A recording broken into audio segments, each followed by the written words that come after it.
Veneto 1 con voi, speciale elezioni europee. Candidati e programmi a confronto. Ben ritrovati, Veneto 1 con voi, speciale elezioni europee. Ben ritrovati ancora da Mattia Zanardo, un nuovo appuntamento dedicato ai candidati e ai programmi in vista del voto del prossimo 26 maggio per il rinnovo del Parlamento europeo. Quest'oggi nostro ospite Luca Saccone, candidato della lista Europa Verde. Benvenuto, grazie per essere buonasera. con noi. Luca Saccone, partiamo proprio da qui. Cosa vuol dire, cosa significa un'Europa verde? Dunque, Europa Verde è una lista che ha in cima alle sue priorità l'ambiente e la lotta ai cambiamenti climatici. Quindi si propone all'interno del Parlamento europeo di impegnarsi perché le politiche per l'ambiente siano effettivamente concretizzate.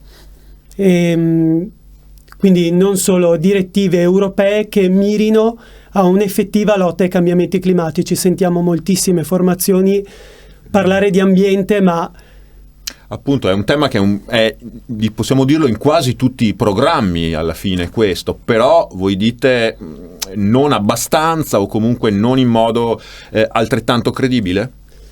Esattamente. Basti pensare all'attuale governo che salta da un argomento all'altro e tra un argomento e l'altro, tra l'altro argomenti di distrazione di massa, come vengono chiamati dai media, parla anche di ambiente. Ogni tanto si parla di ambiente, invece l'ambiente è un'emergenza in questo momento, perché l'abbiamo visto anche in questi giorni, in 36 ore cadono 100 mm di pioggia e non siamo pronti ad affrontare queste emergenze qui. Europa Verde si propone di creare delle politiche che poi verranno chiaramente calate sul territorio una volta approvate a livello europeo per minimizzare i danni dal cambiamento climatico. Siamo all'interno del processo, non possiamo fermarlo, ma sicuramente possiamo minimizzare i danni da cambiamenti climatici investendo di più per preservare e tutelare il territorio. Ecco, in questo doppio binario, diciamo, Bruxelles-Veneto, una misura, secondo lei, secondo voi, che sarebbe da approvare, una misura concreta da mettere in campo subito, anche appunto qui nel territorio, nel nostro nord-est, la circoscrizione in cui lei è candidato, proprio per affrontare ad esempio questo cambiamento climatico, lo ricordava anche lei, di cui ci stiamo rendendo conto un po' tutti con queste precipitazioni sempre più intense, sempre più frequenti, sempre più concentrate. Una cosa da fare.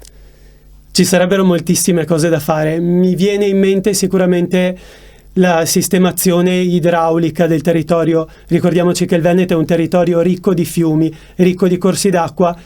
Piuttosto che continuare a interrare i canali, sarebbe opportuno gestire in modo efficiente. È chiaro, ci sono i consorzi di bonifica che si impegnano per fare queste cose qui, ma sarebbe sicuramente importante investire e collaborare e far sì che ci sia sinergia tra tutti i consorzi in modo proprio da affrontare queste emergenze.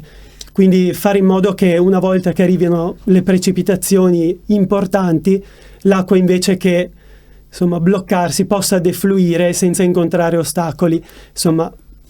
Questa è la prima cosa che mi viene in mente. L'Europa anche in questo piano di investimenti, anche di messa in sicurezza idrogeologica di cui si parla da decenni, ma che non ha ancora trovato compimento. Ecco, l'Europa deve giocare un ruolo e finora non l'ha fatto? L'Europa negli ultimi anni si è impegnata nel campo delle politiche ambientali, però non basta. L'Italia è un'eccezione tra i paesi europei. L'Italia è un meraviglioso paese, ma è tanto bello quanto fragile. Quindi sicuramente non è facile affrontare il tema del dissesto idrogeologico e anche applicare delle politiche che portino, a una sistemazione idraulica del territorio in Italia. Però sicuramente possiamo richiedere dall'Europa maggiori investimenti per creare proprio delle soluzioni a questi problemi, insomma, il problema del dissesto idrogeologico del territorio. A proposito di dissesto idrogeologico, un tema collegato, anche questo molto sentito nella nostra zona, è quello del consumo di suolo.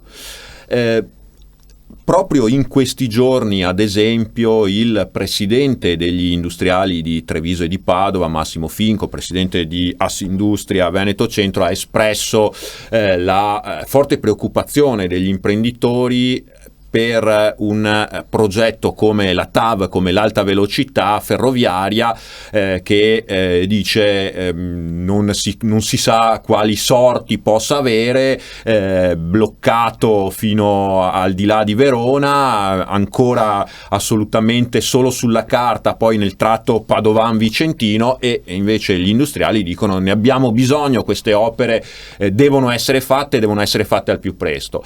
Voi come lista nel vostro programma invece siete, per così dire, molto più prudenti.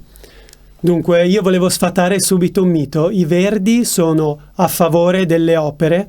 Le opere sono importanti per il progresso del territorio, per, come dice lei, favorire l'economia, però le opere devono essere fatte con intelligenza, devono essere fatte le opportune valutazioni di impatto ambientale, che nel caso della Pedemontana Veneta non credo, non sono sicuro che siano state fatte, e quindi sia le opere, ma le opere fatte nel modo giusto, le opere fatte come le fanno i nostri cugini tedeschi, che prevedono dei passaggi per la fauna selvatica, prevedono che le opere non siano eccessivamente impattanti. Ricordiamoci che la Pedemontana Veneta in particolare è stata costruita sulla più grande falda di acqua potabile in Europa, e quindi prevedere anche dei tombini che non vadano a scaricare direttamente all'interno della falda è importantissimo, perché quelle falde sono le falde che danno l'acqua potabile a 3-4 province, quindi è impensabile fare delle opere senza prevedere delle altrettante opere che possano, insomma, renderle efficaci e non dannose per la popolazione. Certo. Luca Saccone, candidato della lista Europa Verde. Torno un attimo, un piccolo passo indietro alla questione cambiamenti climatici. Si aspettava che anche qui, appunto nel nostro paese, nella nostra zona, chiamiamolo così, l'effetto Greta Thunberg avesse questi risultati, insomma, che questa ragazzina svedese potesse mobilitare anche da noi così tanti altri giovani e non solo? Guardi, allora il fenomeno di Greta è stato un fenomeno mondiale, l'abbiamo visto, quindi c'era inevitabile che arrivasse fin qua, fin da noi. Io ho partecipato il 15 marzo alla mobilitazione, alla marcia del Fridays for Future. Non pensavo che a Treviso ci sarebbe stata una così grande e sono stato felice. Io ho preso un permesso lavoro per partecipare, ci tenevo a partecipare. È bello vedere che le nuove generazioni, le giovani generazioni ci tengano, sentano il problema del cambiamento climatico come un problema reale, quando invece si percepisce da parte di gran parte della popolazione il cambiamento climatico come qualcosa di lontano da noi, come qualcosa che finché un vento a 100 km/h non ci scoperchia la casa è la cosa più distante da noi. Quindi sono contento che una ragazzina di 16 anni abbia sollevato un problema così importante. I cambiamenti climatici sono un fenomeno che, chiaro, non si fermano con una mobilitazione, bisogna impegnarci, è questo che ci chiama a fare, che ci ha chiamato a fare, che ha chiamato a fare Greta alle istituzioni, impegnarsi per delle politiche reali che possono contrastare il cambiamento climatico. A mio avviso è stato un fenomeno importantissimo. È positivo, quindi. È positivo, sì, contrariamente a quanto poi i giornali come Libero abbiano detto arriva la rompipalle, permettetemi questa. Greta ha sollevato un problema. C'è chi parla di strumentalizzazioni. Lei a dice mio avviso, in questo caso il fine giustifica i mezzi, tra virgolette, sì, insomma, comunque sia, ha sollevato il problema. Ha sollevato questo un problema reale e speriamo appunto che ci sia la risposta giusta anche in cabina elettorale, lo spero veramente.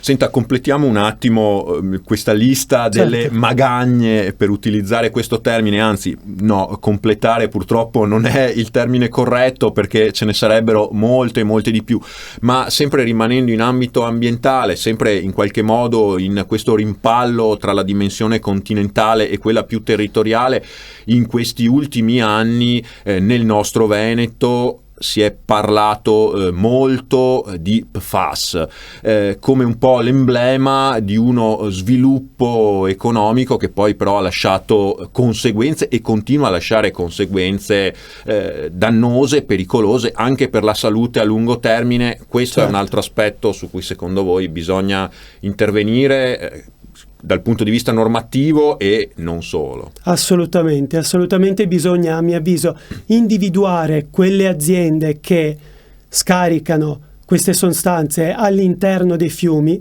Bisogna assolutamente regolamentare e prevedere delle pene severe per le persone, per le aziende che inquinano e che sversano queste sostanze all'interno dei fiumi. Abbiamo visto i campioni che sono stati prelevati dal fiume Po nel Rovigoto, che presentavano livelli di PFAS altissimi in un fiume immenso come il Po. Insomma, a mio avviso questo qui è proprio un punto, la qualità delle acque è un punto, come dicevamo prima, il Veneto è una regione ricca di fiumi, le acque sono, diciamo, fondamentali per l'irrigazione, quindi se utilizziamo acque inquinate noi andremo ad inquinare i frutti del territorio, i frutti dell'agricoltura, quindi è tutto un circolo, per quanto appunto si pensi agli PFAS come qualcosa di relegato nei fiumi, così come si pensi al cambiamento climatico a qualcosa di relegato al singolo evento. Bisogna assolutamente, e noi ci impegneremo qualora i cittadini ci daranno la possibilità di farlo, ci impegneremo per la qualità delle acque, per la qualità del suolo, per la qualità dell'aria che, non scordiamoci, ogni anno in Italia miete ben 90.000 vittime. Non è possibile una cosa di questo tipo. Certo, insomma, abbiamo parlato di PFAS, ma altre grandi casi, ad esempio quello dell'Ilva di Taranto, spostandoci di un po', insomma, anche qui rientriamo più o meno nello stesso ambito. Certo. Leggendo così, scorrendo il programma di Europa Verde, vedevo che avete sposato una proposta che poi in realtà in origine arriva dalla Federazione Amici della Bicicletta, metà degli spostamenti in ambito urbano in bici entro il 2030. Ce la faremo? Così come ce l'hanno fatta città della Svezia, città della Danimarca, mi chiedo perché per esempio in realtà come Treviso questo non debba essere possibile. Purtroppo i cambiamenti, lo sappiamo, sono soprattutto quelli lì culturali e sociali, sono cambiamenti lenti. Io spero che entro il 2030 magari non si raggiungano le percentuali che ha appena citato, ma almeno un 30% di mobilità. Noi siamo persone che, io per esempio, che abito vicino al centro, mi muovo sempre in bicicletta.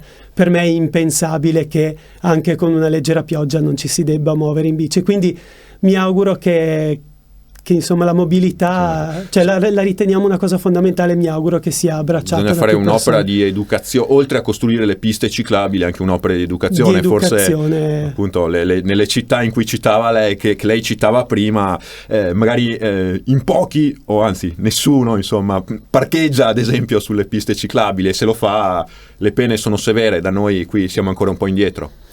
In Italia, diciamo, c'è molto da fare, a livello culturale, c'è molto da fare a livello proprio di percezione di come determinati cambiamenti possono portare un determinato benessere. La qualità dell'aria per me è una cosa fondamentale, più mobilità in bicicletta significa più qualità dell'aria, quindi sicuramente sarà anche questo uno dei punti su cui ci impegneremo.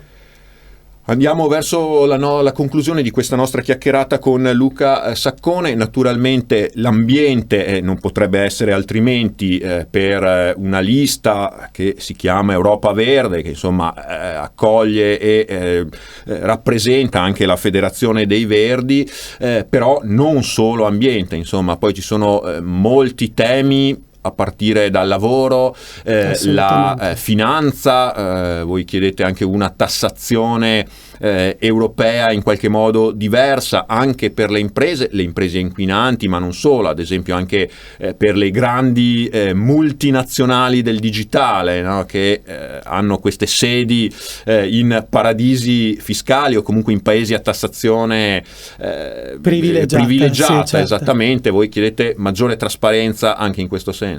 Assolutamente, infatti è uno dei punti, delle 12 priorità del programma di Europa Verde, è sicuramente fare chiarezza sulla posizione di queste grandi aziende del digitale, che possono essere Google, Facebook, Amazon, che fanno grandissimi introiti, perché ormai chi di noi non ha fatto un acquisto su internet, o chi di noi non utilizza un profilo social.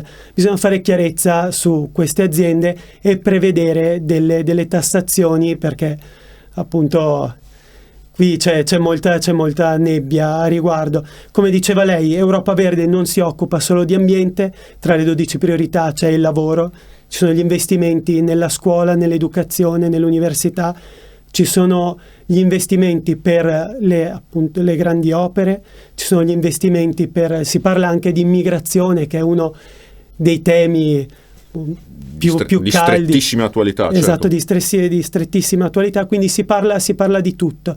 Quindi sfatiamo anche il mito che i Verdi, Europa Verde, la lista Europa Verde parla solo di ambiente. Non è vero. Europa Verde vuole trattare sì l'ambiente, ma l'ambiente e tutto ciò, perché non possiamo negare che siano strettamente connessi l'ambiente, l'economia, la salute.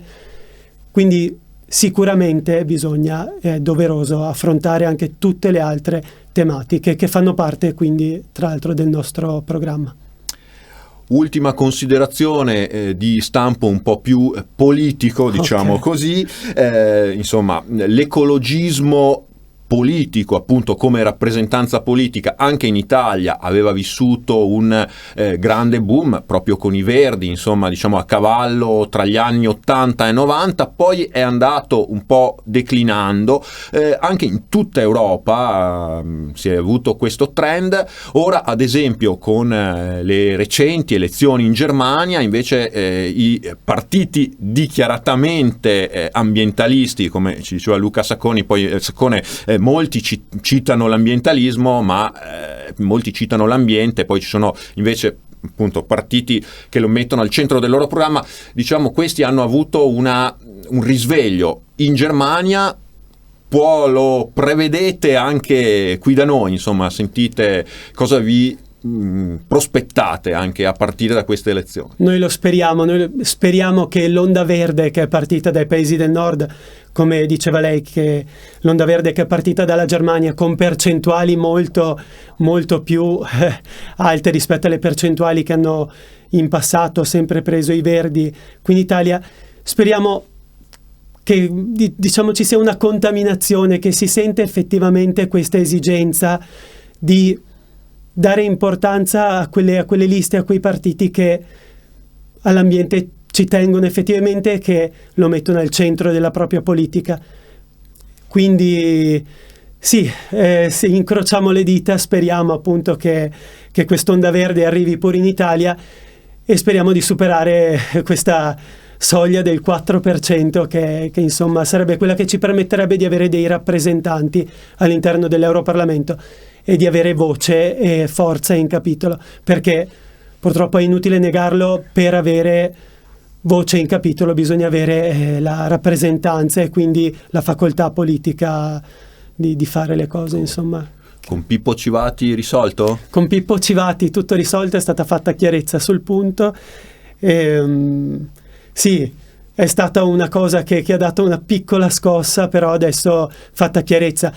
Sarebbe stato sufficiente che Pippo Civati si informasse un po' di più su queste 3 persone candidate al centro e al sud. Sarebbe stata sufficiente un po' più di informazione da parte sua su cosa effettivamente, sul curriculum di queste persone. Accusate, lo ricordiamo per chi non avesse seguito la vicenda, insomma sono state accusate di essere sostenute dal fronte verde, esatto, da formazioni di destra o di estrema destra, quando poi in realtà loro hanno detto no, noi abbiamo una storia, anzi di segno completamente opposto. Esatto. Ecco, questo aveva portato insomma a forti critiche da parte di Civati, che lo ricordiamo con la sua formazione possibile è candidato anche nelle liste, certo, di Europa Verde, non nella circoscrizione nord-est in cui c'è invece Luca Sacconi, il nostro ospite, ma nelle altre varie circoscrizioni italiane come queste persone. Quindi tutto risolto. Tutto risolto, sì, c'è stato un piccolo scossone, abbiamo fatto chiarezza subito con Pippo Civati, con le persone interessate. Adesso si ritorna a pensare alla campagna elettorale, ai temi, alle cose importanti. Per lo sprint finale verso il 26 maggio. Io ringrazio molto il nostro ospite Luca Saccone, candidato appunto di Europa Verde nella circoscrizione nord-est, quella che comprende Veneto, Trentino, Alto Adige, Friuli Venezia Giulia e Emilia Romagna alle prossime elezioni europee. Grazie per essere stato con noi. Grazie a voi. Grazie anche da parte mia a tutti voi per aver seguito questo speciale dedicato appunto alle elezioni europee. Vi rimando ai prossimi appuntamenti sui 97 e 500 di Radio Veneto 1 e poi su tutti i nostri canali video e canali social. A rivederci e a risentirci. A presto. Veneto 1 con voi, speciale elezioni europee. Candidati e programmi a confronto.